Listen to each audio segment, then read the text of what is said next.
Ġie firmat ftehim bejn il-Ministeru għall-Politika Soċjali u Drittijiet tat-Tfal u l-Fondazzjoni Richmond sabiex tkun tista' titmexxa residenza Kids f'Santa Venera.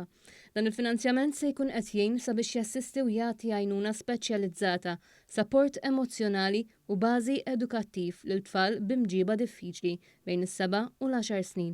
Dan se jsir b'investiment ta' 1.6 miljun euro fuq medda ta' 3 snin u li jkopri sas-sena 2024. Preżenti għal dan l-iffirmar kien hemm il-Kap Eżekuttiv tal-Fondazzjoni għas-Servizzi tal-Ħarsien Soċjali l-FSWS Alfred Grixti, is-Segretarju Permanenti fil-Ministeru għall-Politika Soċjali u Drittijiet tat-Tfal Mark Musu, flimkien maċ-Chairperson tar-Richmond Foundation Ivan Mifsud u l-Kap Eżekuttiv tar-Richmond Foundation Stefania Dimexant.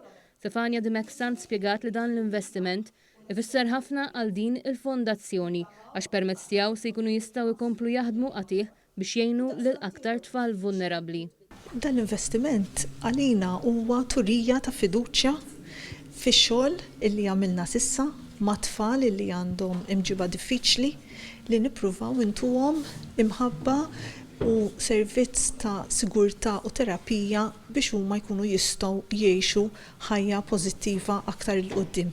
Ħajkun qed jissarraf fi 3 snin ta' ħidma fejn 9 titfal għandhom grupp ta' professjonisti magħhom kuljum għaliex jgħixu f'dan il-programm għal 3 snin minn ħajjithom fejn huma jitgħallmu, jifhmu id-diffikultajiet illi l-ħajja ppreżentatilhom u kif dawn id-diffikultajiet jistgħu jimmaniġjawhom biex xorta jkunu jistgħu jgħixu ħajja pożittiva. Il-Ministru għall-Politika Soċjali u Drittijiet tat-Tfal Michael Falzon fisser dan il-ftehim soċjali bħala messaġġ b'saħħtu favur il-ħarsien tat-tfal u ħidma bla waqfin sabiex l-ebda tifel u tifla ma jaqgħu lura.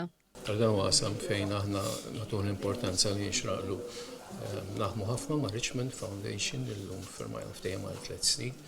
Rridu nkunu ċerti li nagħmlu dak kollu nistgħu biex is-soċjetà ta' għada tkun aħjar minn dik tal-lum. L-investiment li qed nagħmlu f'dawn it-tfal żgur li huwa se jagħti l-frott tiegħu. Hemm prezz li s-soċjetà tħallas jekk ma nagħmlu xejn.